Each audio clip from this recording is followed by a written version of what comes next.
Olá, professores, sejam muito bem-vindos a mais uma aula. E hoje temos aqui uma equipe maravilhosa.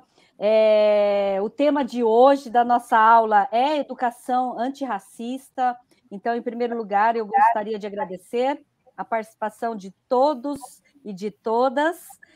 Sou professora coordenadora do Núcleo Pedagógico, responsável por programas e projetos de língua estrangeira moderna. E hoje o tema é um tema que vem sido tratado, né? E especialmente hoje nós estamos aqui com estes professores coordenadores que vão já se apresentar. Então, neste momento, eu passo a palavra para o Gelson. Passa a palavra, Gelson. Olá para todos.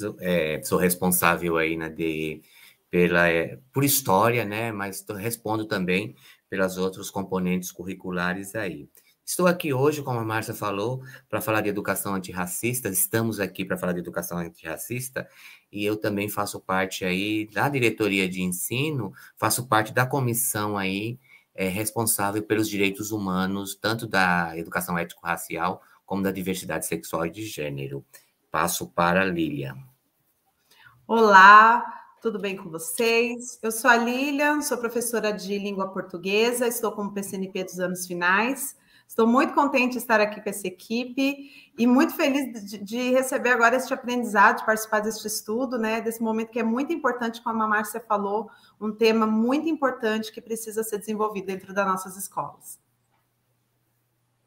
Mari? Olá, pessoal, um prazer estar aqui novamente com vocês, junto com essa mesa aqui maravilhosa, né, recebendo a professora Gláucia, junto com os meus colegas. Eu sou a PCNP de Projetos Especiais e, junto com o Gelson, também faço parte da comissão responsável pelos direitos humanos. Então, essa temática é muito, né, me motiva, me deixa muito feliz poder participar de um diálogo como esse. Então, vou passar a palavra para a Márcia, para que a gente dê início à nossa conversa. Então, voltando então para mim, então neste momento, só para a gente entender um pouco melhor, né, essa conversa e essa sala virtual recheada de pessoas lindas, de um coração maravilhoso.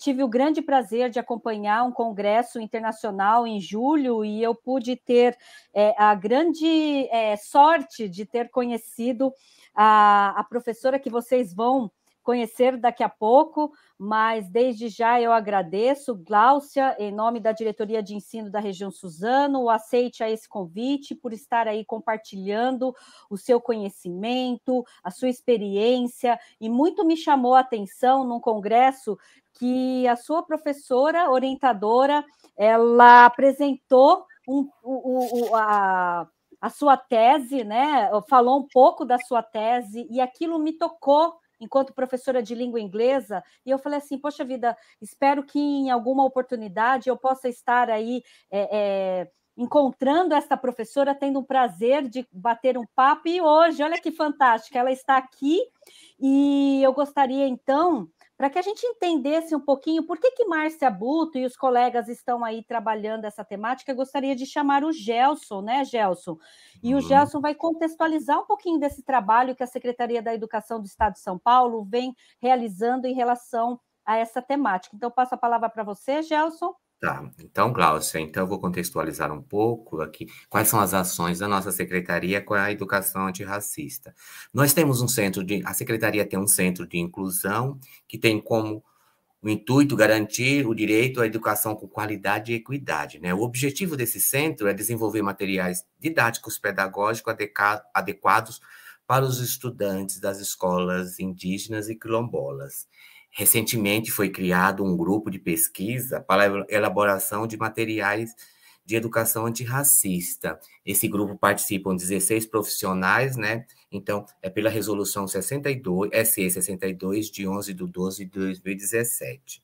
Nós temos 2 documentos orientadores que embasam o trabalho dos profissionais da diretoria e das escolas. Um é de 2018, que estabelece na proposta da escola as ações que visam a dispositivos nas leis 10.639 de 2003 e 11.645 de 2008.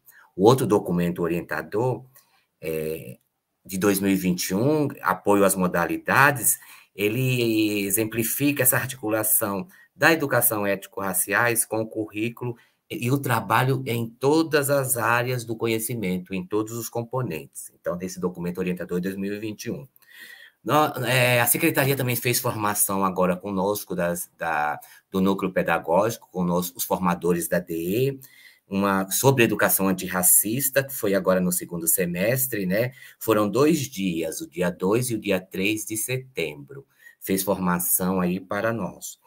Enviou também, já tinha um acervo de educação indígena e acervo de educação étnico-racial, mas agora também, no primeiro semestre também de 2021, ele enviou um acervo aí, mais livros para esse acervo, tanto para o professor quanto para os estudantes. E, por último, tem outras ações, mas eu coloquei essa. Nós temos um festival Afro Minuto, né?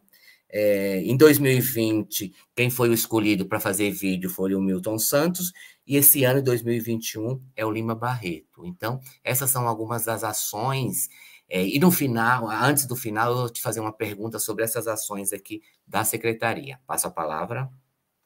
Professora, então, eu gostaria de agradecer, Gelson, então, por ter contextualizado esse momento, mas nós temos aí uma convidada especial, então, nesse momento, eu vou contar um pouquinho para vocês quem seria a professora Gláucia Moraes. Então, Gláucia da Silva Moraes Acioli de Lima, ela é conhecida como Gláucia Moraes, tem 33 anos, mãe solo de Ayla Lin, acabou de conquistar o título de mestra em Linguística Aplicada pelo Programa de Pós-Graduação em Letras da Universidade do Estado do Rio de Janeiro, especializada em metodologias do ensino de língua inglesa, graduada em Letras, Português e Inglês e pedagoga.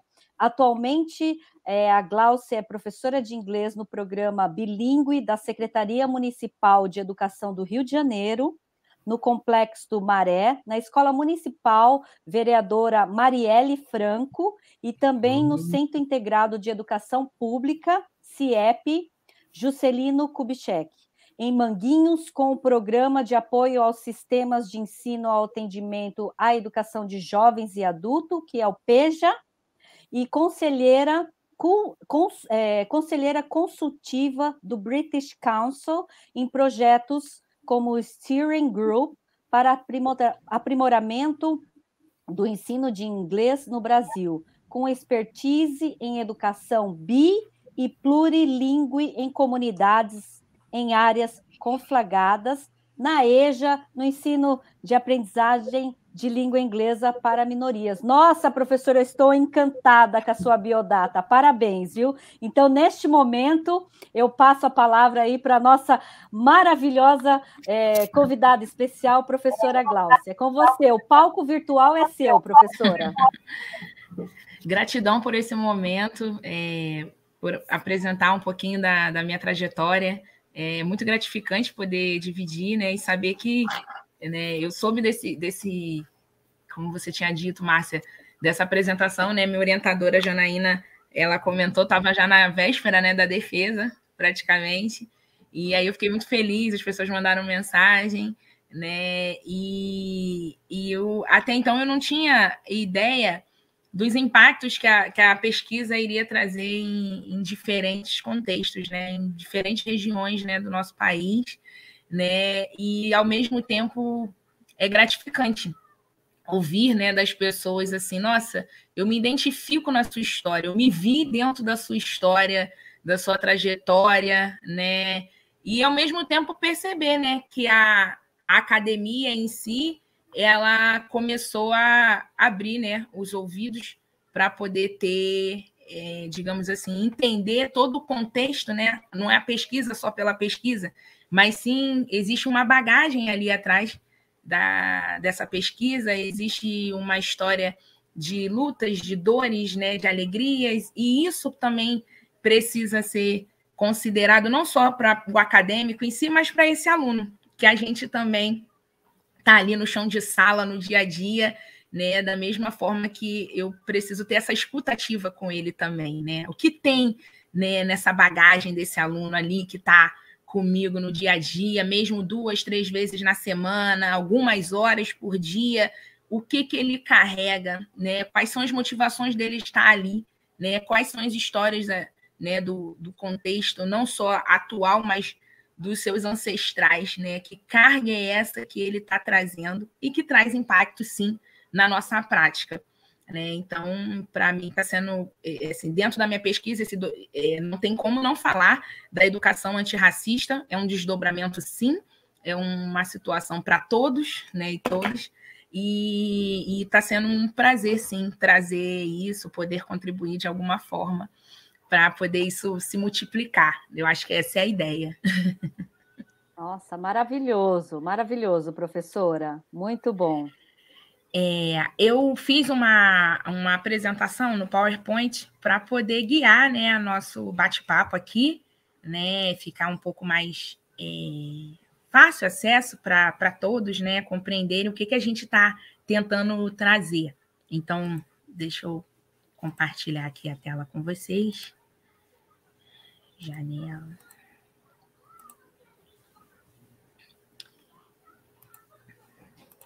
Vocês conseguem visualizar a apresentação? Só aumentar um pouquinho, professora. Aumentar? Isso, na tela apresentação. Ah, tá. Então, peraí. Calma aí. Só um minuto. Compartilhar a tela. Tela cheia. Deixa eu ver se foi agora. 100%. Vê se agora foi. Agora sim, foi. Professora. Agora foi. Sim. Tudo bem. Então, hoje é digamos assim, o nosso cardápio hoje, né, é educação antirracista e a costura na pesquisa acadêmica.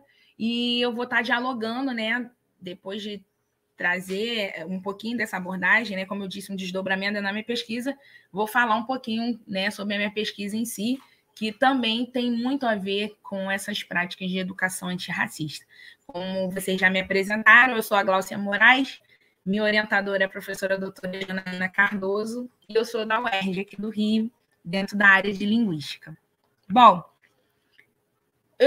o roteiro é para poder guiar um pouco mais o que a gente vai fazer aqui hoje, então trouxe um pouco da minha biodata, algumas motivações que são interessantes antes da gente mergulhar nessa temática, a contextualização da educação antirracista, ou seja, o por onde começar, que é importante, faz parte desse processo de sensibilização, essa ruptura, para poder a gente compreender do que a gente realmente quer trazer dentro, né, dessa educação antirracista, umas indicações de algumas fundamentações teóricas no campo, que são, assim, importantes estar tocando, né, até mesmo que faz parte desse processo de desconstrução, de se despir para poder compreender aonde a gente quer chegar, né? E aí depois eu trago alguns questionamentos que são importantes quando nós, professores, estamos nesse processo, né, de construção, né, dessa educação antirracista, dessa pegada decolonial e tal, e trouxe também alguns exemplos, né, de práticas, de dicas, né, para o chão de sala,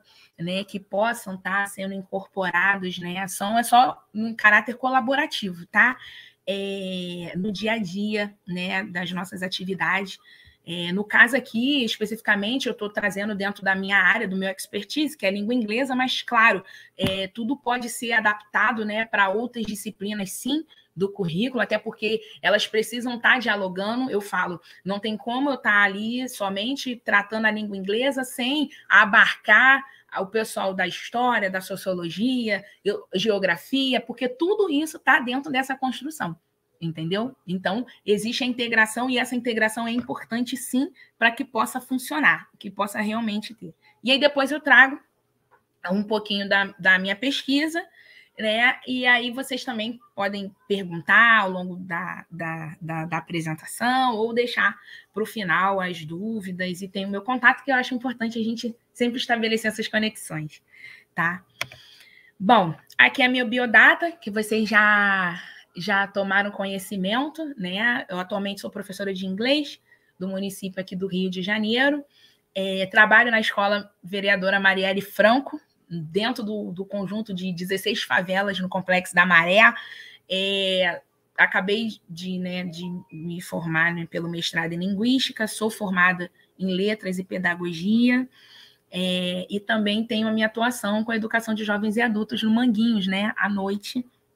E dentro de toda essa dinâmica aí, eu ainda exerço a minha função de mãe solo da minha pequena Ayla Lin, de 3 anos e 6 meses, que também entra nesse no meu caminhar, nessa minha trajetória, não só profissional, mas também acadêmica, né, da realidade de muitos lares hoje brasileiros, né, de mulheres que estão como chefe de família, né, e são responsáveis pela criação dos seus filhos. E precisam abarcá-los nesse movimento para ter a sua ascensão, não só profissional, mas acadêmica, mas conseguir ocupar espaços que antes, na verdade, ainda temos dificuldade de ingressar. E isso também, digamos, faz parte desse movimento de tratativas da educação antirracista.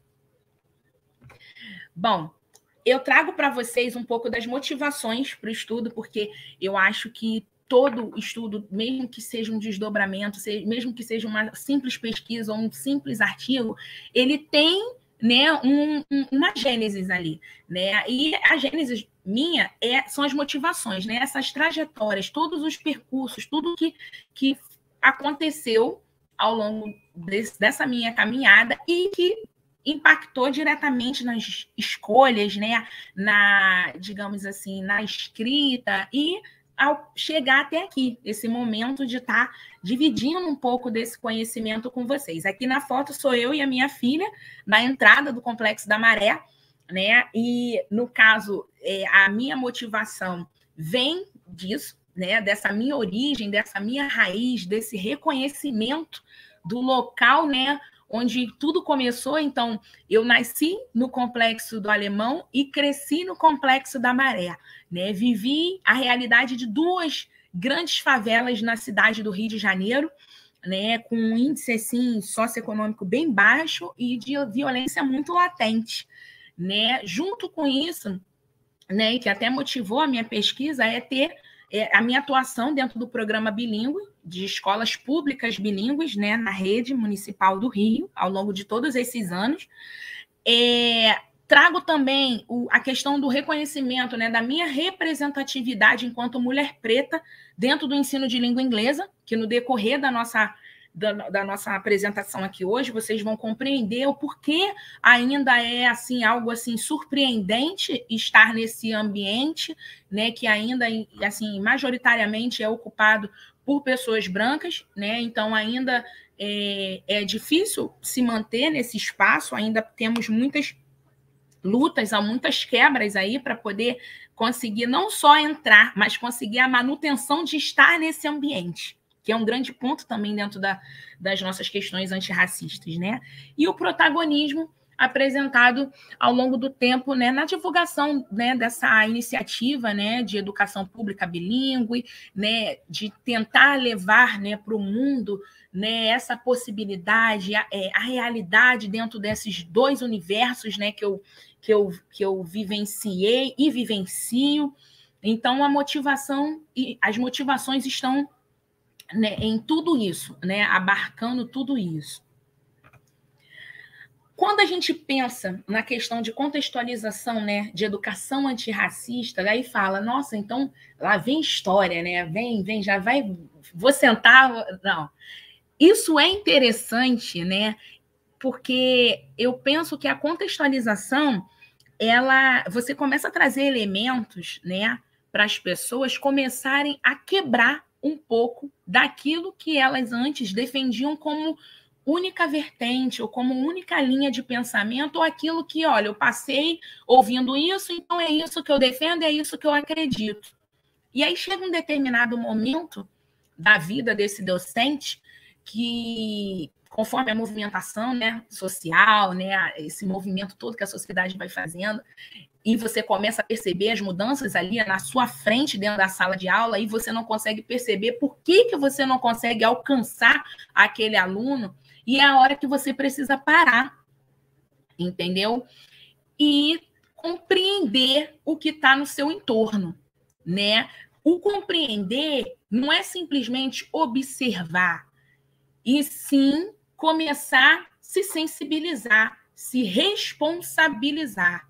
E aí é o momento que causa dor, né? É um momento de quebra, é um momento assim que você, por um segundo ou por algum tempo, demora, né? E fica lutando contra aquilo que está latente na sua frente. Mas você fica lutando contra aquilo ali porque você não acredita ou você não quer acreditar? Não, porque você está dentro de um sistema que não foi preparado para uma visão antirracista. Então, eu trago até o pensamento da Angela Davis, que ela fala, numa sociedade racista não basta não ser racista, é necessário ser antirracista. É uma frase simples? Sim, mas é uma frase que demanda o quê? Tempo, demanda processo. Quando eu falo processo, é o tempo não só da pessoa, né? Eu, que sou preta, não, de todos, para compreender essa movimentação que se faz necessária. Então, não é da noite para o dia, né? Não é simplesmente apertar um botão. Não, agora, nesse momento, eu não sou mais racista. Agora, eu sou totalmente antirracista. Não é assim que funciona. Porque são em pequenos detalhes do dia a dia, né? Não só da nossa prática, mas da forma como nós nos comportamos, não só dentro, mas fora das redes sociais, né? Que estejam contribuindo para, digamos assim, ou você vai estar aumentando, né, as questões racistas, ou você vai estar se neutralizando no sentido não quero entrar nesse movimento porque não me sinto apto para falar, que muitas pessoas têm isso como defesa, e tem aquelas pessoas que realmente não, eu preciso mudar isso aqui.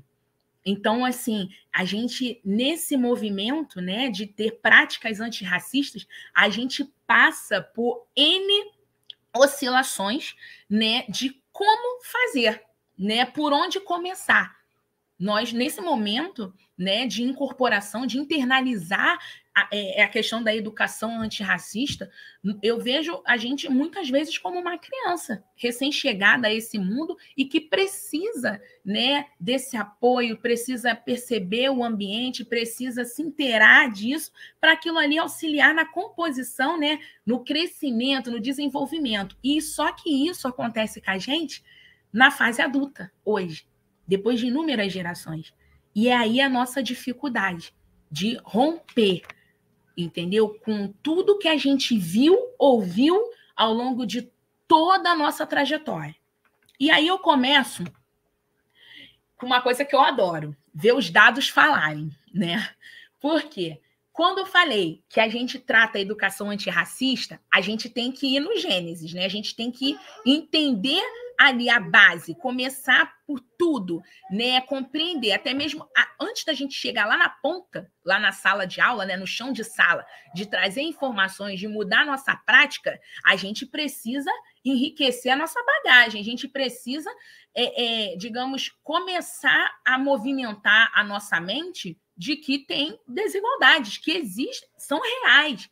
A gente não pode lutar, né, contra isso ou buscar desculpas para, digamos, tentar amenizar esse problema que é latente, entendeu? Então, aqui, claro que a gente tem muitos outros dados, mas eu trouxe alguns, né, mais assim, específicos, né, que, querendo ou não, dialogam com a realidade dentro das periferias, né, das áreas de grande vulnerabilidade social, tá? E que são e que deveriam causar inquietação, deveriam causar um certo incômodo, né? E fazer com que a pessoa se sensibilize de que em algum momento, né, ela esteve, de repente, num local de privilégio e não conseguiu perceber isso.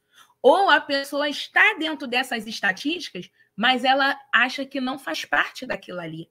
Então, vocês percebem a quantidade de sentimentos, de situações que a gente passa a ter, né, digamos assim, as impressões que a gente tem, digamos assim, as percepções que começam a corroer dentro da gente para poder chegar a uma educação antirracista de verdade, entendeu? Então, eu trago aqui a última pesquisa do British Council, de 2019, eu trouxe a questão da representatividade, né, dentro do ensino de língua inglesa, como eu falei para vocês, né? Ainda é algo muito assim, digamos assim, ainda somos minorias, né, enquanto pretos e pardos dentro do ensino de língua inglesa, tá? Tanto que dentro, digamos, no 56% do total da população brasileira, né, apenas 32% se autodeclaram pretos e pardos.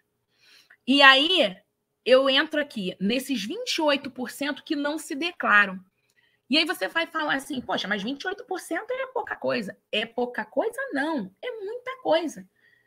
Para uma pessoa que está ali querendo mudar essa realidade, realmente incorporar a educação antirracista dentro do seu sistema educacional, eu tenho que me preocupar, sim, com essas pessoas que não se autodeclaram. Por que ela não se autodeclara? Vocês já pararam para pensar? Será que é medo? Vergonha? Ou algo ainda mais grave? A pessoa não se vê dessa forma. A pessoa não se enxerga dessa forma. E aí, a gente entra numa situação daquelas pessoas que foram educadas, que foram criadas num ambiente extremamente racista.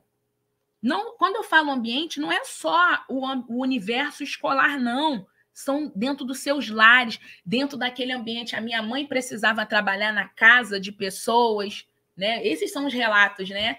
Então, eu ouvi muita coisa, eu vi muita coisa que são práticas extremamente racistas, mas de tanto estar naquele ambiente, às vezes a pessoa passa a acreditar que realmente ele seja tudo aquilo que relatavam, tudo aquilo que apontavam-lhe o dedo.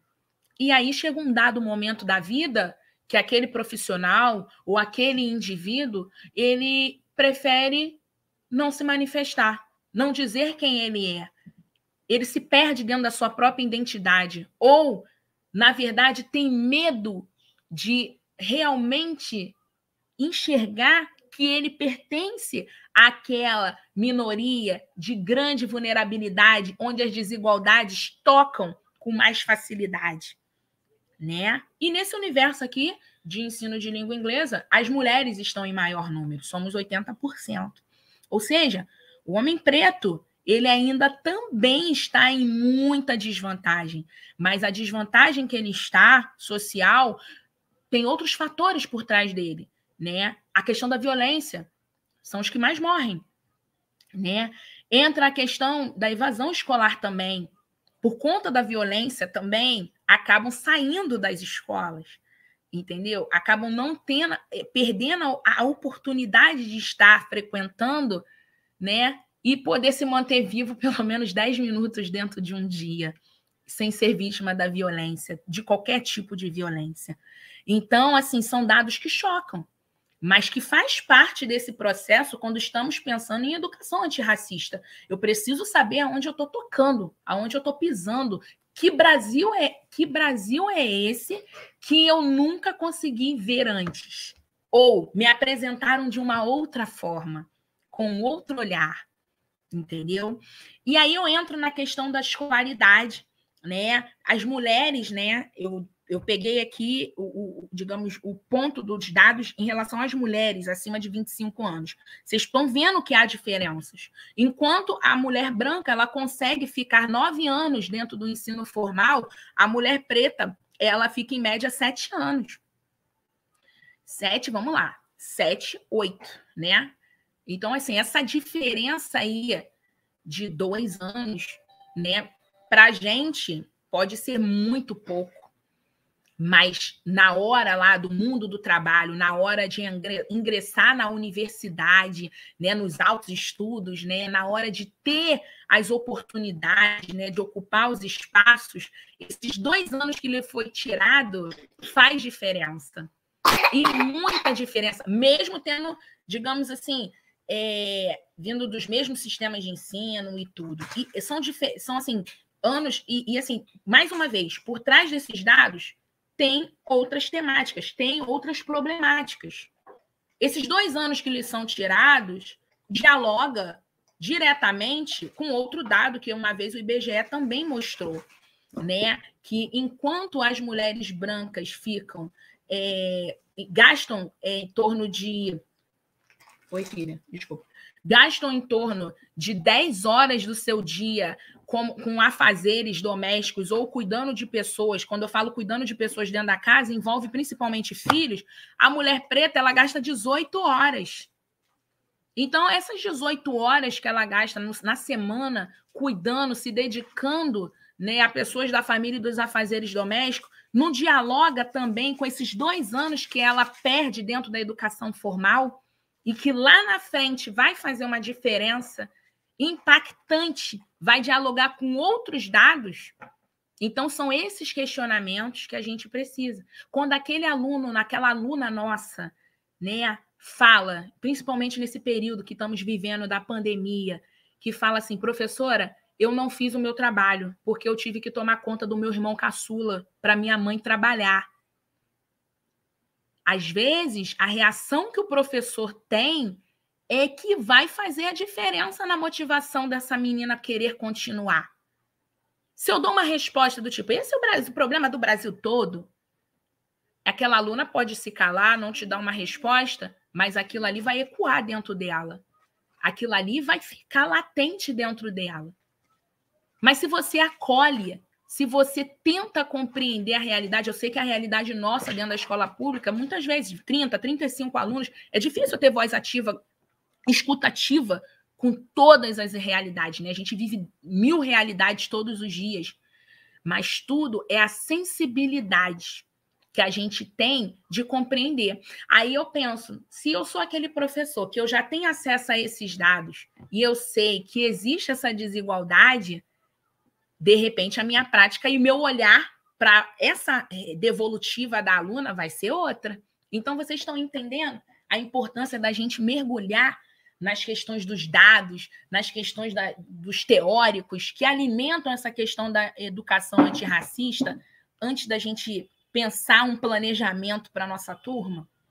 Entendeu? Isso aqui ajuda a gente a desconstruir. Isso aqui ajuda a gente a mudar a nossa ótica.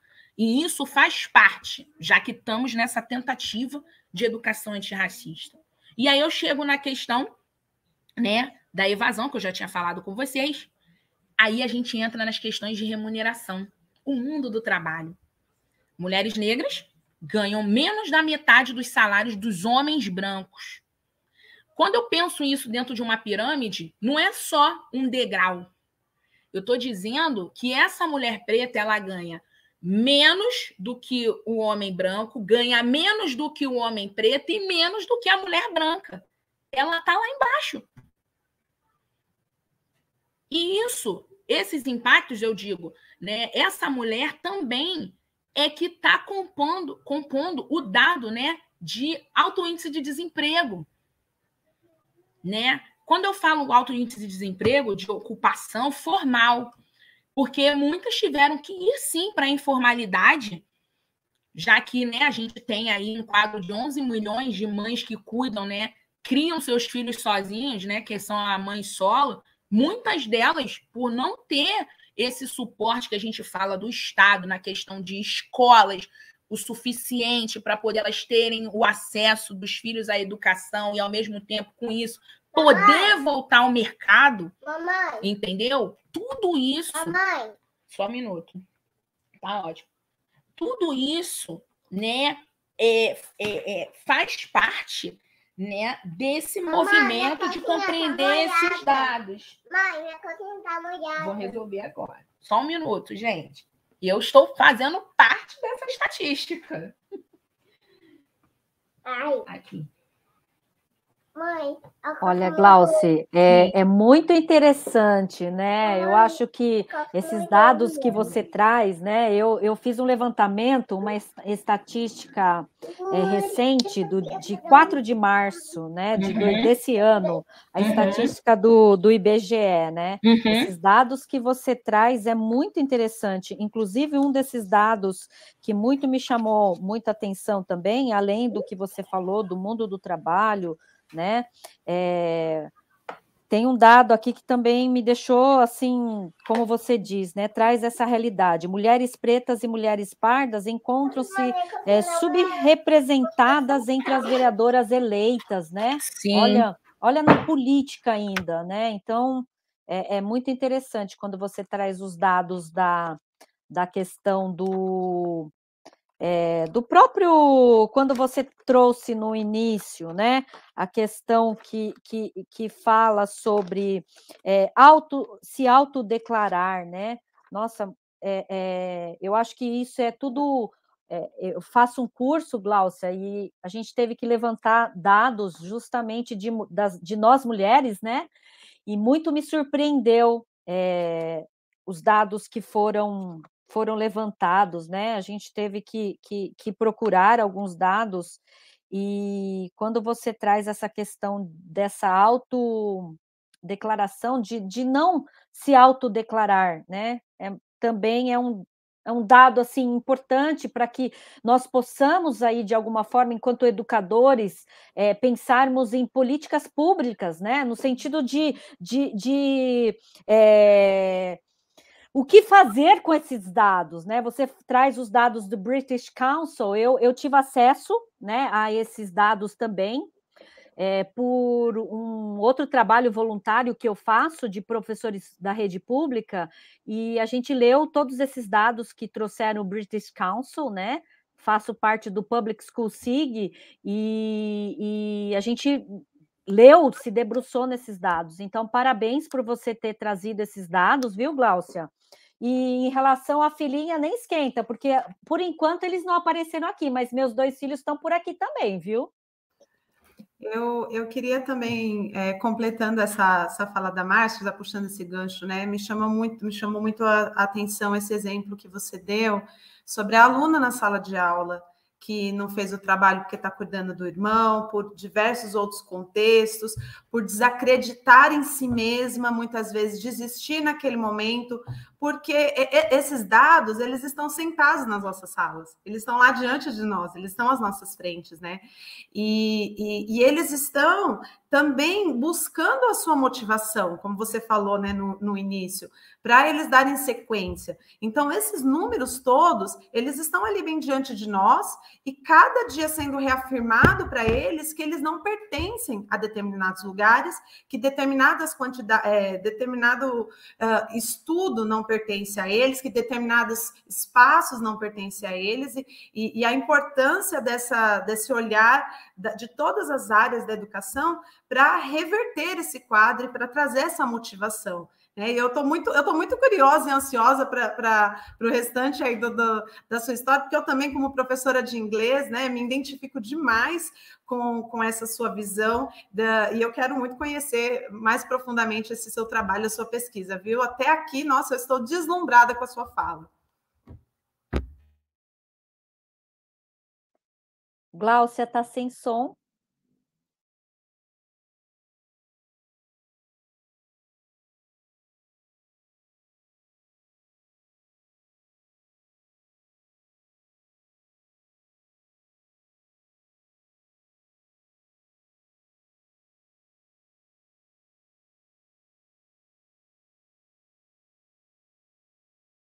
Tirou o som. Vê se voltou o som. Voltou sim. Voltou, né? Só um minuto, que eu vou só compartilhar aqui novamente. Que travou. Enquanto isso, sua filhinha vai explicando aí para gente. Está explicando tudo.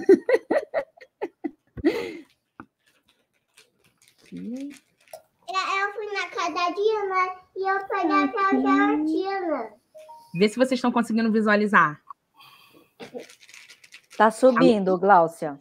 Está subindo? Ele tá, já está projetado. Já está. Já está, beleza. Aí, junto, né, desse movimento, né, de educação antirracista, né, eu trouxe os dados.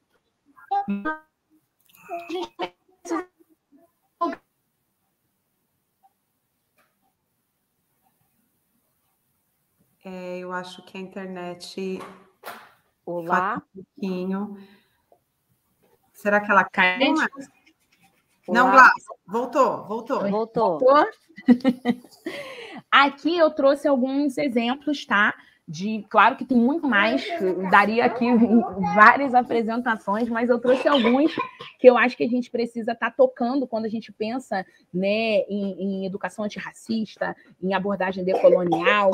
Então, assim, penso muito, né, nos artigos da professora Aparecida de Jesus, né?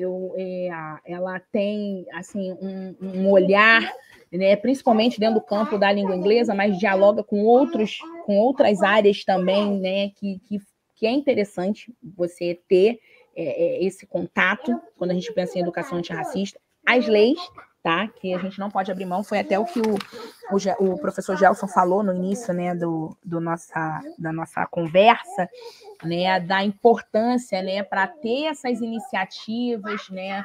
Sabemos da existência das leis, que elas precisam ser cumpridas, mas como botar isso na prática dentro do sistema, né? Então, todas essas ações afirmativas que vocês fazem também dialogam com muitos desses teóricos que a gente também traz, né, além da legislação, tá? Fanon, que eu acho que a primeira vez que eu tive contato com ele, né, também foi um momento de desconstruir, tá? É como se você automaticamente pegasse imagina todos aqueles livros sobre a história, né, do nosso país, sobre a história das religiões que você passou, leu a vida toda, e aí, de repente, você se depara com um livro desse, e aí você fala assim, não, a minha história não era aquela que foi contada por mim. Então, não foi aquela que contaram para mim, entendeu? Então, é um momento assim de muito choque, tá? E eu acho que se todos estão empenhados em incorporar uma educação antirracista, faz parte, sim, do processo tocar esses documentos, né? A visão, eu falo, ter a visão do colonizado e não mais do colonizador. E esse processo dói. Esse processo é diferente. É um processo que demora, mas é importante. O rol, porque a gente trata a questão das identidades e eu acho que isso influencia, né, diretamente até aquele dado, né, que a pesquisa traz das pessoas que não se autodeclaram, né, essa movimentação das identidades, né, essa coisa que não é uma coisa fixa, é uma coisa que vai se ajustando, vai se moldando, vai mudando conforme o caminhar da sociedade. Então, o rol traz muito isso também e de uma forma muito, assim, digamos assim, didática, tá? Bem fácil de compreender, mas que é importante. Eu trouxe também um exemplo aqui de artigo que dialoga com essa temática aqui da questão de decolonidade, né? A questão dos estereótipos dentro da prática educacional, que a gente sabe que é latente, a gente sabe que é presente. Eu vou falar um pouco mais à frente, né? E é importante ler para poder também sair desse ambiente, para poder realmente trazer uma educação pautada, né, em questões antirracistas, né? Trouxe também da professora da Vera Candor, que também é maravilhosa em termos de educação antirracista. Eu também botei o link aqui do artigo dela. E a Bell Hooks, tá? Que ela também, eu falo que ela mexeu muito, né? Principalmente quando a gente pensa na nossa escrita, né, acadêmica, né? Como a gente leva as coisas para a academia, né? Até então achávamos que a nossa trajetória não poderia ser considerada quando pensamos, né, em pesquisa. E aí a Hooks, ela mostra para a gente que a gente pode sim considerar isso, que isso também faz parte, né, da nossa teorização, entendeu? Então, eu trouxe alguns, né, só para a gente ter aqui, mas se precisar de mais, eu estou à disposição, tem um acervo aqui. Aí, eu começo a trazer vocês, né, porque eu falo, o momento de transgredir, né, o momento de voltar, de repensar. Quando a gente vai pensar no nosso planejamento, quando a gente vai pensar em como desenhar esse planejamento, hoje, a gente não mais fica só pensando em quanto tempo a gente vai gastar naquela aula, ou quanto tempo eu vou, ou quais são os recursos que eu vou usar naquela aula. A gente não pensa só nisso. Na verdade, a gente precisa repensar a nossa prática também, quando eu penso em educação antirracista. Então, aqui eu botei algumas perguntas que, quando a gente pensa nesse plano, né, nessas aulas, nessas práticas, né, com os nossos alunos que estão ali no chão de sala, são perguntas que eu faço, que a gente tem que fazer, né, olhar para dentro e fazer. Professores, e aquilo, o principal, não se colocar naquele lugar do, não, eu não sou preto, então por que eu vou ficar pensando em educação antirracista? Não, isso é uma responsabilidade de todos.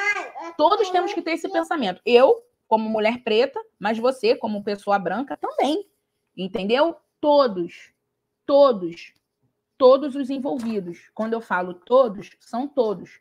Não existe se isentar porque você não faz parte daquilo. Entendeu? Ah, eu não sou aquilo, então não tem que pensar. Não, você tem que pensar, porque você tem que assumir o seu ponto de responsabilidade. Aí, às vezes, o professor fala assim, mas, Gláucia, não fui eu que causei o racismo, foram os meus ancestrais, o que tem a ver com isso? Mas se você chegou nesse lugar, que mesmo que seja um local de privilégio, por ações e atitudes que os seus ancestrais causaram, repercute hoje na sociedade. Então, você tem a sua parcela ali de responsabilidade. Só que muitas pessoas interpretam isso como culpa. Não, eu não sou culpado. Não, eu não fiz isso. Não, isso, jamais. É impossível. Não, tem a responsabilidade, sim. E aí, aonde é o nosso papel na educação antirracista? Fazer com que essa pessoa se sensibilize e consiga ver que realmente a realidade dela ali para poder, digamos assim, mudar, né, esse social, poder realmente impactar, realmente transformar, entendeu? E tentar trazer, né, uma lógica, um caminhar diferente do que foi feito ao longo de todos esses anos. E aí, quando eu estou lá montando o meu plano, eu tenho que pensar, você já repensou a sua prática ao longo do tempo em chão de sala? Sabe aquele momento que você senta e você tenta lembrar de todos os alunos que passaram na sua vida, de todas as turmas que você pegou, de todos os ambientes, às vezes, com vulnerabilidade social ou não, que você passou, e aí você começa a raciocinar, poxa, aquela escola que eu dei aula lá na periferia, eu tinha uma turma, nossa, que turma, e aí você começa a lembrar dos rostos daqueles alunos, das palavras que muitas vezes você falou para aquele aluno, sem sentir, sem perceber, ou só para poder afastar ele naquele momento, já que você estava se sentindo incomodado com o que ele fazia na sala, mas que aquilo ali repercute na vida dele, traz impacto na vida dele. E muitas vezes não vai ser ali imediato, vai ser agora aqui. Ele ali, ó, na luta com os leões para conseguir um espaço no mercado de trabalho. Entendeu? E aí eu pergunto, faz sentido para você desconstruir?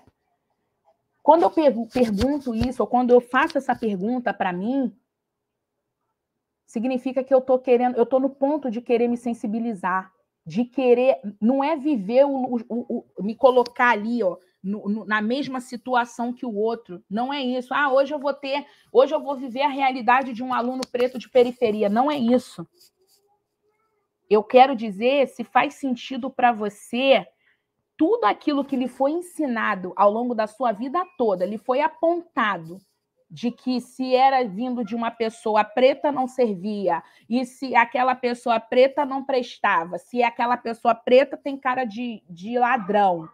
E aí, de repente, você pega um livro, um teórico, que faz você enxergar que muitas das atitudes, ou muitas das, digamos assim, só um minutinho, filha, que a autoestima desse povo foi violada ao longo de todos os anos. A todo momento fizeram ele crer que ele não era tão bom para merecer estar nessa terra. E aí o desconstruir é aquele processo que eu falei para vocês. Ele dói, porque é nessa hora que você vai lembrar daquelas conversas de domingo no meio ali da sua família, e muitas vezes num local de privilégio, que vocês riam da situação da pessoa do subalterno, que vocês iam rir de algumas situações, e hoje, para você, Um momento que você fala assim, nossa, quando a minha mãe falava para mim que não queria que eu namorasse um rapaz preto, porque ela não achava legal, aquela era uma posição racista dela. Aí você, nessa hora, quando senta para conversar com a sua mãe e relembrar lá do passado, mãe, quando você falava que não queria que eu namorasse aquele rapaz que era preto, que era de periferia, não sei o que você queria dizer com aquilo? Aí a sua mãe vai falar assim, não queria dizer nada não, eu só não achava legal para você naquele momento. E aí você começa a bater de frente com aquele sistema que te educou. Você começa a bater de frente com aquele sistema que fez você chegar naquela posição de privilégio. Ou também acontece dentro das nossas famílias pretas, né? Mãe, quando eu era criança, você cortava meu cabelo Joãozinho, que era o meu caso. Né? Eu achava que era por causa de piolho na escola. Hoje, depois de mulher, né, ter me tornado mulher, que eu percebi que por trás dessa escolha, que eu não tive essa escolha de cortar o meu cabelo bem curtinho, era porque naquela época, o que a minha mãe, ou que passavam a ideia para ela, é de que o meu cabelo estando black não era bonito, não era legal. Vocês estão entendendo? Isso é desconstruir. E aí é a hora que você para por um segundo, por um momento, e aí você começa a se questionar. E aí você começa a querer perceber que não quer mais fazer aquilo, não quer que isso se repita para as próximas gerações. E é aí que você começa a ter a sensibilização de uma educação antirracista. E aí, quando eu pergunto, você consegue atuar numa educação antirracista ainda com resíduos de uma educação racista? Muitos de vocês vão falar, sim, eu consigo. Natural, para mim é mole. Isso não me tocou. Não aconteceu comigo, aconteceu com um colega meu, que eu soube lá distante, mas nunca percebi. É difícil, porque nós, até nós, pessoas, né, pretas, fomos educados num sistema racista. Entendeu? Para eu aceitar que a minha pele era bonita, que a minha cor era bonita, que o meu cabelo é bonito, que eu posso usar um batom vermelho sim, que eu posso usar a roupa com uma cor que eu quiser, né? A questão da autoestima, a questão de trabalhar o empoderamento, foi um processo. Só que isso não aconteceu na minha adolescência. Isso aconteceu depois dos meus 25 anos de idade. Entendeu? Então, assim, é difícil. É um processo difícil, não é fácil. Então, essa iniciativa, né, que a secretaria que vocês estão atuando, está fazendo, esses movimentos, esses workshops, essas atividades, esse momento aqui que nós estamos, faz parte desse processo. E vocês precisam agarrar isso com unhas e dentes, entendeu? Para que isso aconteça, para que isso se torne real. Só um minuto, gente. Um minutinho. Eu queria aproveitar essa fala da Gláucia para fazer também uma contribuição. É muito interessante isso que ela diz, né, da autoestima, o quanto é sabotada ao longo dos séculos, né, da população preta. E aí ela trouxe os exemplos da estética, mas nós podemos notar que de alguns anos para cá, muitos avanços vêm acontecendo nesse sentido, né, de empoderamento estético mesmo das pessoas pretas. E esse trabalho, ela estava no início falando dessa conquista, né, de defender a dissertação de mestrado, esse trabalho com as escolas bilíngues, que ela desenvolve pesquisa sobre também, o nosso acervo da educação antirracista, enfim, a nossa prática com uma nova reflexão e percorrendo essa trajetória que a Gláucia sugere para a gente, ela vem num sentido de transformar a questão intelectual, para dar essa autoestima intelectual que também nos foi roubada. Assim como esse direito, né, de nos sentir bonita e dessa estética valorizada, e a imagem sempre associada, né, ao ruim, ao feio, ao criminoso, e etc. Então, a importância, né, muito importante a gente refletir o quanto essa educação antirracista, ela quebra a lógica desse sistema, devolvendo essa autoestima intelectual para a criança negra e para a criança branca, que também tem o direito de ter essa educação antirracista, ampliando o seu olhar, ampliando o seu repertório, possibilitando, né, o respeito e, enfim, e assim avançando também para uma sociedade que é a ideal ainda, né? Está ainda muito distante, mas são esses passos que vão fazer a diferença. Então, era essa a minha contribuição. Mari, só pegando o seu gancho, né, e abraçando aí toda a fala da Gláucia, é muito importante a gente pensar que para nós sermos antirracistas, né, nós, na verdade, promovermos uma educação antirracista, nós precisamos ser antirracistas, né, e para a gente conseguir desenvolver isso em nós mesmos, não é com base no senso comum, na nossa bolha, nas nossas experiências pessoais, é através do estudo. Né? E agora nós temos aí esse repertório maravilhoso, esse acervo que chegou nas nossas escolas com livros que exploram a literatura, que exploram os teóricos, que exploram as pesquisas, né? Ela é fundamental para a nossa construção. Então, que o professor se aproprie desses documentos, desses materiais, desses livros, para que ele possa ter não estudar primeiro, né? Pensar que ele precisa estudar tudo primeiro para ele começar a ter essa prática, mas ele precisa se respaldar, né? Para ele poder entender o mundo não só da sua ótica e não só da sua perspectiva, para que ele possa, de fato, se tornar alguém que combate o racismo, né? E que promove uma educação antirracista. Queria fazer uma pergunta para a Gláucia. Posso, claro, Gláucia? Pode, à vontade.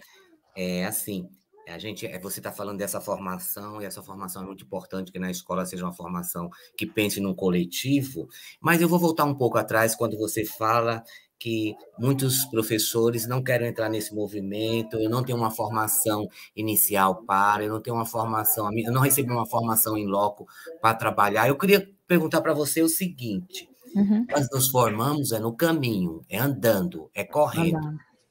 Qual seria o que você acha aí, o que gostaria que você falasse sobre essa formação aí durante esse processo de ensino-aprendizagem? Claro. Então, a gente, como eu falei, para entrar nessa questão de educação antirracista, a gente quebra muitas coisas dentro do sistema. Esse é o primeiro ponto, né? A gente tem a questão da formação dentro da universidade, que a gente sabe que trazer essa visão decolonial, essas coisas, vai quebrar muita coisa. Algumas universidades já começaram esse movimento, mas ainda, né, é um processo, né? Mas até porque boa parte de nós já estamos na frente da sala, então, na verdade, a gente não tem como voltar lá na nossa graduação e falar, né? Ah, não, tudo aquilo que eu construí na graduação, apaga, vamos começar daqui para frente. Não, pelo contrário, a gente vai considerar aquilo ali e, a partir daquilo ali, a gente vai trazer essas novas construções, repensar aquilo que nos foi passado, mas tentar ajustar, tentar consertar para não trazer maiores prejuízos lá na frente para as próximas gerações, né? Uma coisa que eu defendo bastante é a educação antirracista dentro da formação dos professores de forma contínua, né? E também em serviço, que é a grande questão que a gente tem hoje. Hoje, eu não consigo tirar aquele professor de sala de aula para ele ter uma formação continuada em serviço. Geralmente, o que desmotiva muito desses professores em buscar também, né, para poder se apropriar, para poder tentar promover essa mudança, é porque a carga horária de trabalho, né, dele, muitas vezes o professor não tem apenas um vínculo, ele tem outros vínculos, não permite que ele mergulhe de uma forma bem aprofundada. Muitos sistemas não permitem o professor ter uma licença para estudar, para, digamos, olha, eu preciso ter uma pausa para poder me reinventar, para poder tentar novos olhares. Não permite. Por quê? Vai desfalcar alguma coisa. A gente tem um déficit também, né, nas questões das licenciaturas. Cada vez menos pessoas estão entrando nas nossas licenciaturas. Isso é um dado real e é um dado que dialoga com a nossa realidade, né, digamos, da falta de professores e tal. A gente sabe que os ambientes escolares, até mesmo para não atingir outras pontas, que digamos assim, a diminuição do número de tempos desses alunos de acesso àquela determinada disciplina, dialoga diretamente com, de repente, não ter uma estratégia para substituir aquele professor enquanto ele está em formação, em serviço. A gente sabe de todos esses problemas, de todas essas desigualdades que só vão esbarrando uma na outra, e quando vê, esse professor não consegue ter, digamos, essa formação como tem que ser. Porque a gente sabe, não vai ser 1, 2, 3, 4 encontros que vai resolver a nossa questão toda antirracista. Aquilo tem que ser contínuo, entendeu? Vai ser uma construção, aos poucos. E, claro, a prática desse professor, ou pelo menos ele conseguir reconhecer dentro da prática dele que ele precisa de mudanças, vai ser por meio de tudo isso que a gente está promovendo aqui, ele vai conseguir dialogar com o que ele está fazendo lá na sala. Então, é aquela hora que o professor tem um insight. Esse insight é causado dentro dessas formações. E se ela acontece de maneira contínua, esse professor ele vai ter muito mais oportunidade de estar ali toda hora tendo essa virada de chave. Né? Nossa, então naquela aula, quando eu falei com o meu aluno, né, que não tinha como mudar, que as coisas iam ficar assim, eu estava errado. É o reconhecer, se responsabilizar também, entendeu? Que eu acho que essa é a grande questão. Hoje, os professores, muitos realmente, o que a gente está tentando trazer dentro da educação antirracista, que ela é um problema de todos, e não só daqueles que são, digamos, tocados por essas desigualdades. Eu não tenho que estudar educação antirracista, eu acho que tem que estudar, aqui, a estatística diz que as meninas pretas são as mais prejudicadas, então tem que ser aquela professora. Não. Eu também tenho a minha parcela ali, eu também posso mudar isso.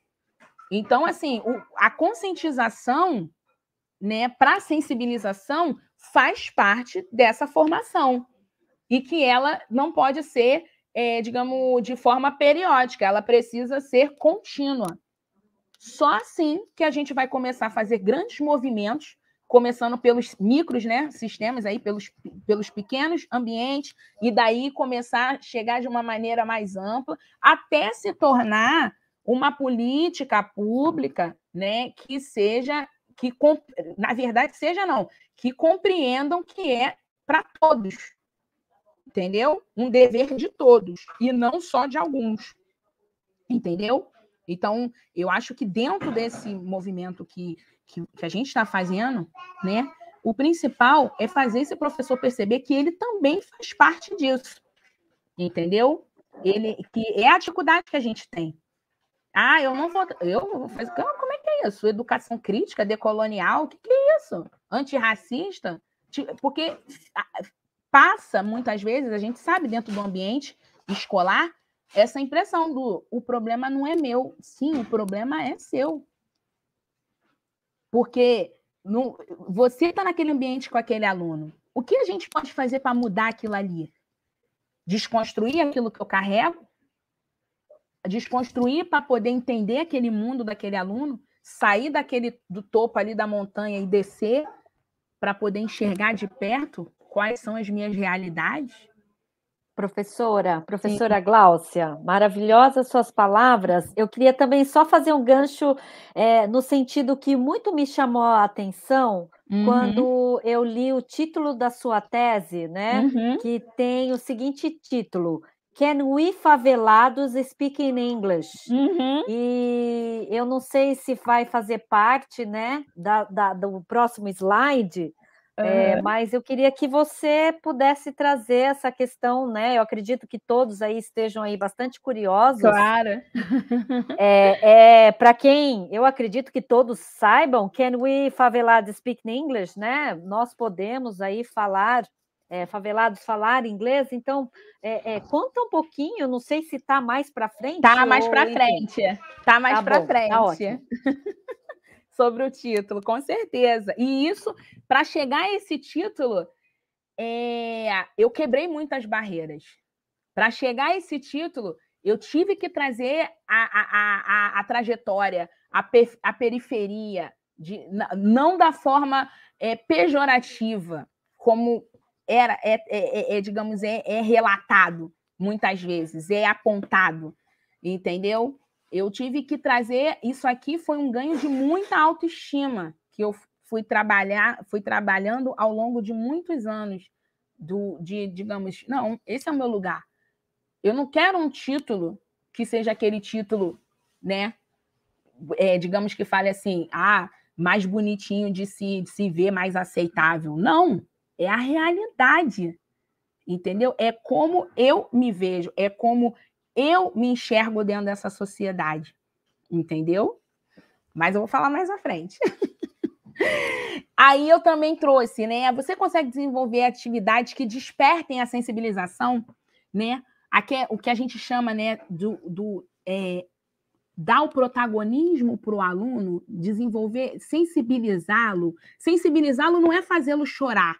Sensibilizá-lo é fazê-lo ter um olhar crítico sobre a sua própria identidade, sobre aquilo que ele traz para você na sala, que muitas vezes você, pelo tempo ou por não achar que cabe ali no conteúdo, coloca de escanteio. Quando aquele meu aluno chega e fala assim, professora, eu quero aprender inglês porque eu quero jogar futebol, eu quero ser um mega jogador, não sei o que, eu quero ganhar muito dinheiro, eu quero ser um Neymar. E aí você olha com aquele olhar jocoso, né, de desdém, do tipo, para quê? Entendeu? E aí quando você fala assim, você pode ser o que você quiser. Você está aqui na escola, você já deu o primeiro passo. Vamos ver outros leques de coisas que você também pode ser?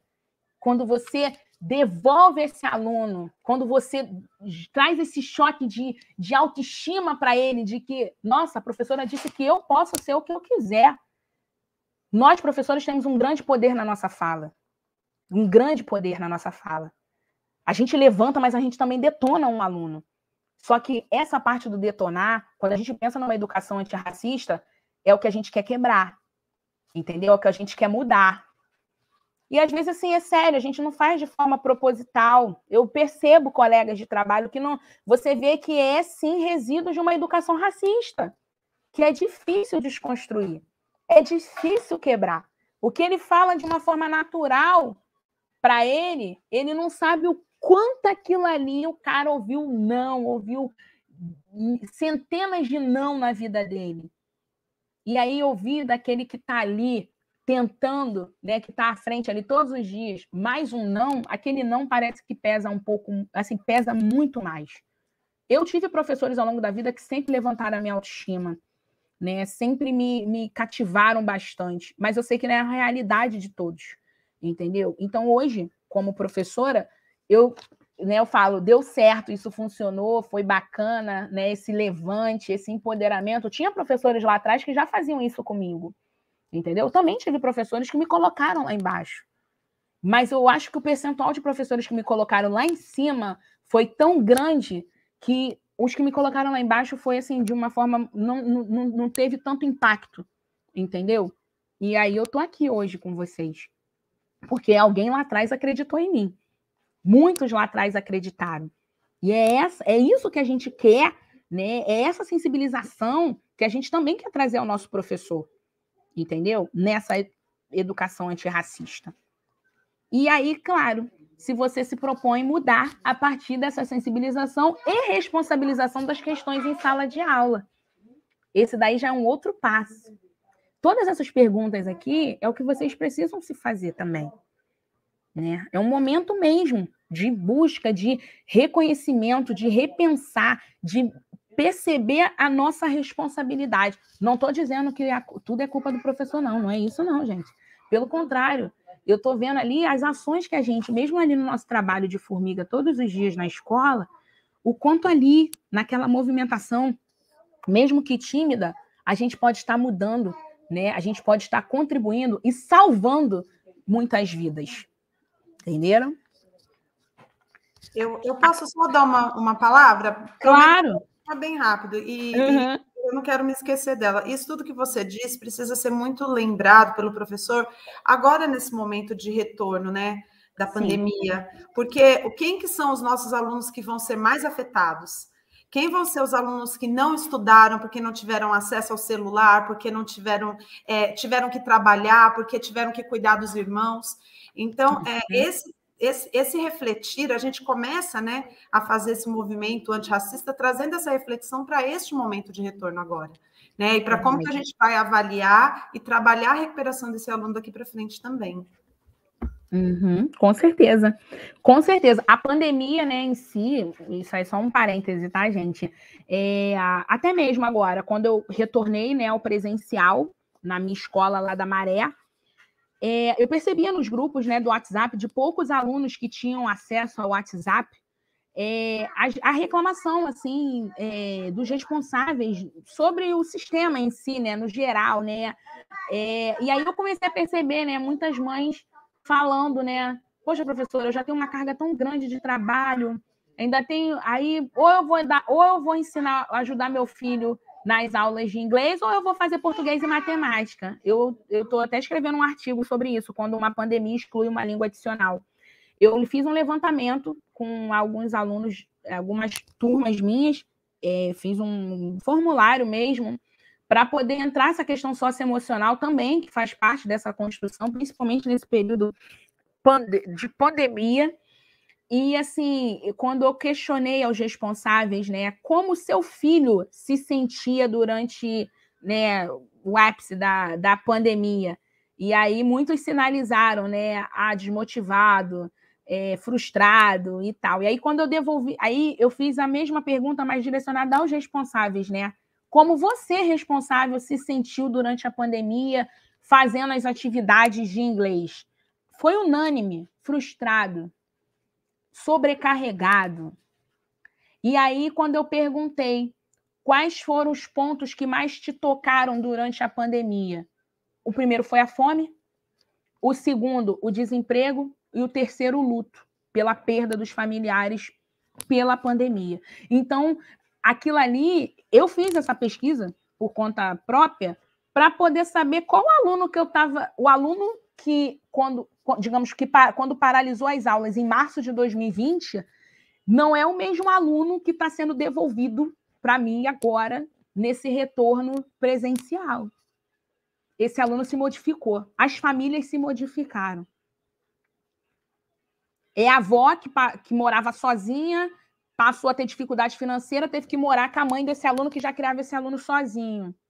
Entendeu? É um ambiente que só tem 1 ou 2 cômodos e não, mesmo que um pegue Covid, não tem como fazer isolamento daquele outro, porque só tem 2 cômodos. Então, esse aluno vai para a escola, vai levando o Covid, não vai anunciar que tem gente em casa com Covid, por medo de ser vetado de estar na escola, de perder a oportunidade de estar no ambiente de sala, de aula. Então, assim, os problemas que a gente já enfrentava antes da pandemia, e com todas essas movimentações que a gente está fazendo, né, a questão socioemocional também entra na nossa prática antirracista. Essa sensibilização, como a Mari levantou, também entra. Como esse aluno está chegando para a gente, né? Não vale a pena, de repente, fazer essa consulta a essas famílias antes de você pensar num planejamento de atividades para a turma? Entendeu? Então, assim, eu fiz esse movimento porque eu não queria simplesmente pegar ali a matéria e reproduzir. Eu queria entender quem estava chegando na minha sala, depois de 1 ano e meio longe, só com contato pelo WhatsApp ou pelas redes sociais da escola, quando tinha acesso à internet. Entendeu? Vou continuar. Gente, eu falo muito. Bom, aí eu trouxe aqui para vocês uma pergunta. Qual é a minha responsabilidade como professor de língua inglesa para uma abordagem decolonial e antirracista? E aí, como eu falei, quando a gente pensa em responsabilidade, é responsabilidade nas nossas ações, nas nossas, digamos assim, da forma como a gente olha, da forma como a gente pensa. Aqui eu trouxe algumas falas que eu resgatei de trajetórias, né, da minha vida, mas também de ambiente dentro de unidades escolares, né, de encontros com professores. Eu trouxe só algumas, né? E, assim, são falas que pesam. São falas que precisam sair desse repertório, já que a gente está tentando uma educação antirracista. são falas que podem não doer em mim, né? Porque eu não vivi esse ponto, né? Mas pode doer em outras pessoas. Ou às vezes tem colegas nossos aqui de profissão que, às vezes, em algum momento na vida deles, lá, enquanto eles eram estudantes, eles ouviram isso. Entendeu? E aí toca. Entendeu? Toca. E aí, será que você, de repente, indiretamente, por uma outra forma, de uma forma muito mais atualizada, você não está reproduzindo isso dentro da sua sala de aula? Como desconstruir? Como frear isso? Então, aqui eu trouxe, ó. Você não precisa aprender inglês, pois não vai sair da favela. Quando começou o programa bilíngue, lá no Complexo do Alemão, depois para Maré, eu ouvi muito isso, gente. Muito. De profissionais da educação. Não dos locais, né? Os pais tinham dificuldade, mas porque eles nunca tinham tocado nisso. E aí, às vezes, quando os pais falavam assim, professora, favelado fala inglês? Desde quando? Pra quê? Pra que meu filho vai falar inglês? Eu tenho um salão aqui na favela, ele vai sair daqui para falar o quê? Às vezes faziam isso. Aí, professora, você já viu o favelado falar inglês? Eu sou favelado, eu falo inglês. Não pode? Por que não pode? Onde está escrito? O pai trava assim. E professora? Então, eu quero que meu filho também tenha oportunidades. O pai muda, porque ele consegue ver exemplos ali dentro daquele espaço. Ele não te vê como um ser assim que não pode ser tocado, entendeu? Ele vê você ali próximo a ele, rente a ele ali. Né? Já ouvi também, ó, não existe racismo aqui no Brasil, só nos Estados Unidos, aqui é diferente. Já ouvi pessoas falarem isso. Ou então, se você não melhorar essa pronúncia, né, aquela coisa bem eurocentrada, né, você nunca vai para Disney, né? Isso também, né? São frases simples, mas que travam uma pessoa para uma vida inteira, entendeu? Na questão da autoestima, na autoconfiança, né? De poder ter também um amadurecimento da sua escrita, da sua forma de se expressar perante, né, a sociedade, por alguém lá atrás ter falado que não era possível, entendeu? Ou nos dias atuais, tem pessoas que ainda falam isso. Para crianças. Entendeu? Nossa, eu não imaginei que fosse você, pensei que fosse outra pessoa, que inglês bonito. Já passei por isso numa apresentação, gente. Já passei por isso. Né? Da pessoa assistir minha apresentação. Nossa, quando começou a apresentar seu currículo, eu achava que era outra pessoa. Aí muitas pessoas vão falar, não, mas isso não é racismo. Isso é racismo. Então, até mesmo para você identificar práticas racistas, você precisa compreender o que é o racismo, se sensibilizar para saber o que é. E aí é aquilo, ouvir da parte que sofreu aquilo, e não da parte que, né, do opressor. O opressor nunca vai contar de uma forma real, vai contar da forma que ameniza. E aí isso desqualifica a fala daquela outra pessoa que sofreu, e aí passa a achar que é natural.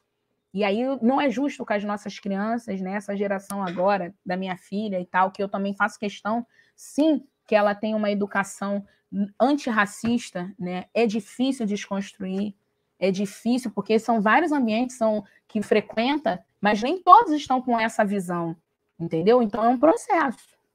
É um processo. Né? Aquele aluno é um preto inteligente. Muito aluno já ouviu isso. Né? É uma situação racista. Muitos não vão ver como... mas eu estou só dizendo que ele é bonito, né? Mas só estou sinalizando que ele é preto. Não.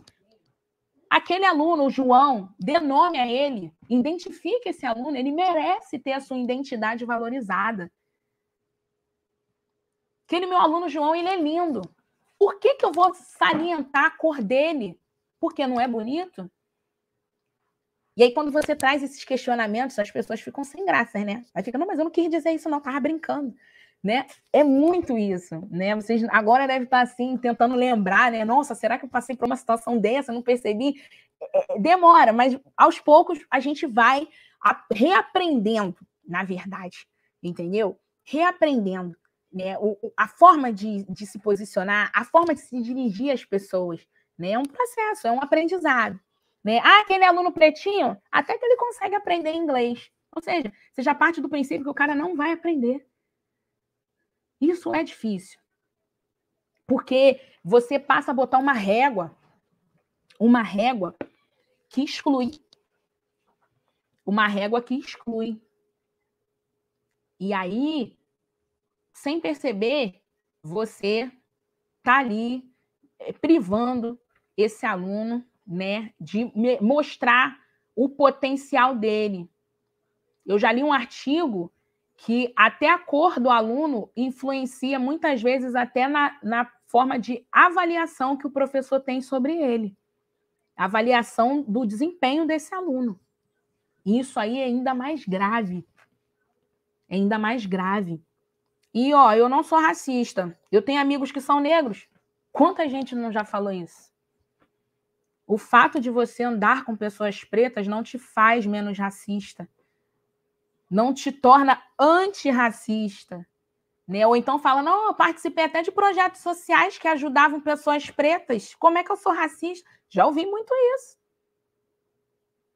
Mas é você que muitas vezes, na hora que está lá, né, sentado num restaurante, e aí chega uma pessoa preta, você fala assim pro seu amigo, olha a minha bolsa aí enquanto eu vou no banheiro, não deixa ninguém mexer não, tá? É isso. São detalhes, são atitudes, entendeu? Antirracista não só em sala de aula, antirracista nas atitudes fora do ambiente escolar também. É um exercício contínuo. Isso, olha a educação. Sim. Queria só aproveitar para dizer que é impossível a gente se blindar de se dizer não racista numa sociedade racista, né? Exato. Queria também, com muita dor no coração, te informar, porque como você está apresentando, não consegue ver o chat, nós estamos nos últimos 9 minutos aqui, tá uma delícia de ouvir, mas pedir para você dar uma corridinha. Vou acelerar. Tudo bem. Mas assim, tá sendo muito bom te ouvir, com certeza depois faremos outros encontros, mas para te avisar, tá ok? Tá, eu vou acelerar. Vou logo para a parte de dicas de prática. Qualquer coisa eu boto a parte da pesquisa para outro dia. Não tem problema, tá? Tá certo. Aqui, gente, eu trouxe uma lista, tá, de instituições de ensino superior que vocês podem também... Eu sei que vocês têm um acervo, né, que a secretaria de vocês está disponibilizando, mas também tem universidades, né, que também disponibilizam material didático de relações étnico-raciais. Botei o link aqui também de um artigo da professora Aparecida de Jesus, que ela traz exemplos de dicas de atividades que também possam ser trabalhadas nas aulas de língua inglesa. Eu botei o link aqui também de cursos de inglês afrocentrados, né? Tirar essa coisa, né, da valorização eurocentrada, essas coisas, mas trazer essa versão digamos assim, antirracista, mas também decolonial, que é o que a gente tem buscado dentro desse desdobramento. Aqui eu separei assim, vamos lá. Se vocês forem tratar temas como cultura e história afro-brasileira, ou tratar mulheres negras e tal, eu trouxe aqui alguns pontos que precisam ser levados em consideração quando vocês estão construindo essas atividades, né? Disponibilizar as representações que valorizam, né? Que possam valorizar a história daquele personagem. Então, saber a origem, isso tudo é pesquisa que vocês precisam fazer antes das aulas, né? A origem, a etnia, a idade, o contexto familiar, digamos assim, quais foram as contribuições, né, que aquele personagem trouxe para a história, né? O recurso, né, por meio de letramento visual, né, ter ali o nome dele exposto, né, associado a uma foto de qualidade, para que, né, e fotos assim diversas, não ficar presos a estereótipos, tá? Eu só quero trabalhar com a foto do Denzel Washington, não. Vamos trabalhar outros personagens, vamos lá, outros atores africanos e tal, tudo isso, ou daqui do Brasil, tudo isso é válido, né? Não ficar preso, né? Como eu falei para vocês, a gente está tentando trazer dentro da educação antirracista um olhar afrocentrado, entendeu? E isso é interessante também dentro dessa desconstrução, né? Como eu disse, ó, tá vendo? Não hipótese alguma fazer uso de estereótipos de enquadramento da mulher negra, da população negra no âmbito social, né? Exemplo, vai trabalhar uma personagem negra, evitar, eu só vou botar foto das mulheres negras no Carnaval do Brasil, no isso, naquilo, não.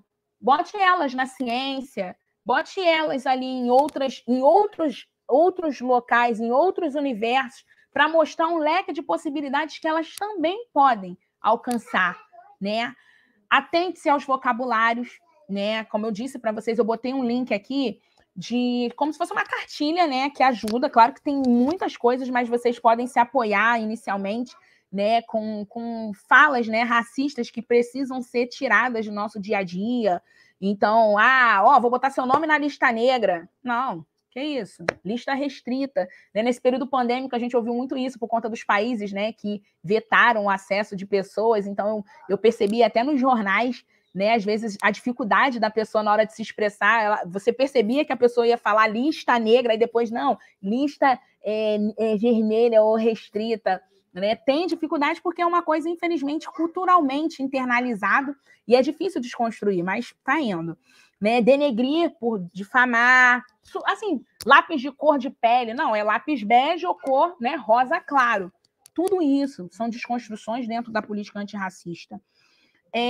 Aqui eu trouxe também um exemplo, vamos supor, agora, no dia 20 está chegando o dia, né, da consciência negra, e aí muitas vezes as pessoas postam nas redes sociais, não precisa de consciência negra, tem que ser consciência humana. Isso é uma forma de descaracterizar o peso, né, da existência da questão racial, dos problemas, né, que as desigualdades raciais trazem.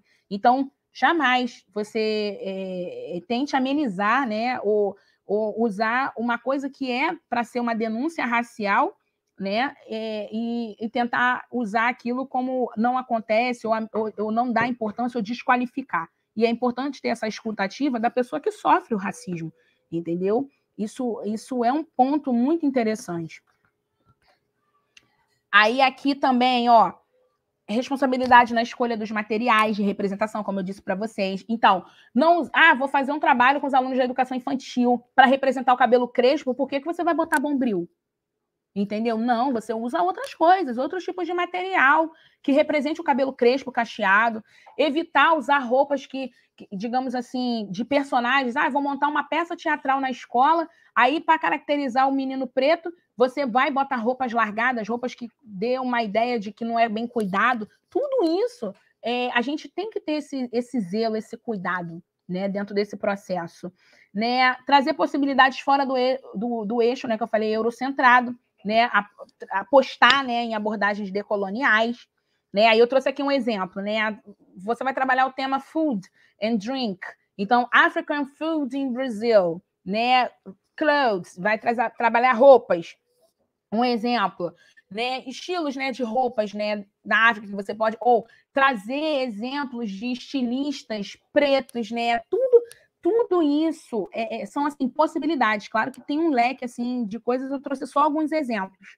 Eu trouxe aqui também um link do nosso coletivo Abdalá, aqui, que são práticas de professores, né, de movimento antirracista dentro da nossa rede, e lá a gente tem muitas práticas dentro das salas que os professores trazem de exemplo do que está sendo construído, do que está sendo movimentado, vale a pena a consulta. Né? E o que vocês estão fazendo aqui, que é apresentar iniciativas, políticas afirmativas para aumentar, né, essa equidade de oportunidades e diminuir essas tensões que a gente tem, que são causadas pela desigualdade. E eu trouxe também exemplos de valorização do território. Como você trabalha a questão de território com os alunos, né? A partir daquilo que é o local dele, entendeu? Então, trabalha a história de vida de indivíduos daquele local, né? Algum líder, digamos assim, comunitário, um professor que cresceu ali, um voluntário que ajudou no crescimento local, um político, trazer imagens dali da comunidade local, né? E permitir que esse aluno protagonize, né? E traga o que ele percebe, o que ele observa, tudo isso faz parte de uma educação antirracista. Né? Então, por exemplo, se você vai trabalhar places in the city, né, locais dali da cidade, por que não deixar o aluno trazer exemplos ali das praças que eles ficam brincando quando tem oportunidade, o hospital que atende a maioria da população ali daquele lugar, a padaria que é mais frequentada, né, os espaços que eles têm, né, possíveis ou não para entretenimento, tudo isso é válido. E, claro, né, tratar coisas que façam ele ter um olhar crítico sobre a sua própria realidade, onde, digamos assim, atividade que denuncia, às vezes, até o descaso, né, dali, né, do Estado, dentro daquele espaço periférico, que possa despertar o quê? A importância dele atuar digamos assim, como cidadão, para fazer valer aquilo ali, ou modificar aquele espaço, ou conscientizar na conservação daquele ambiente, para que aquilo possa servir para outras pessoas. Tudo isso a gente também trata dentro da educação antirracista. E, assim, como o tempo está curto, não tem como avançar. Mas só para poder deixar um gostinho aqui, que a Márcia tinha perguntado, quando eu escolhi o título Can We Favelados Speak English, o programa de educação bilíngue em 2 comunidades do Rio, eu escolhi o termo favelado porque, como eu disse para vocês, eu nasci dentro desses 2 ambientes e eu, até chegar nesse título, eu tive que sair desse meu lugar, do lugar, né, que a educação me colocava, às vezes, eurocentrada. E aí eu falei, não é isso. O título não está falando, não está passando o que eu quero falar, o que eu tenho a mostrar, que é a realidade. Tanto que dentro da minha dissertação, na parte que eu trago a história dessas favelas e tal, foi até o que a banca falou. A gente tem a sensação que você pegou a gente pela mão, de olho fechado, e fez a gente entrar dentro dessas 2 favelas, como se fosse um tour, mas um tour da realidade, daquilo que a gente não consegue ver daqui, exemplo das vias, né, onde passa de carro, que a gente não vê de dentro do ônibus, entendeu? Então, escolhi esse tema por isso, né, por tratar minhas origens, por ser a forma que eu me sinto confortável em estar trazendo a minha raiz, e também porque na pesquisa eu não sou apenas, digamos, a pesquisadora externa, eu estou dentro desse processo, né, de todo esse processo, e aí fazer essa movimentação de se distanciar, né, para poder falar sobre, né, tornar aquilo, eu coloquei na pesquisa, tornar aquilo que é familiar em estranho, para poder deixar realmente a pesquisa falar.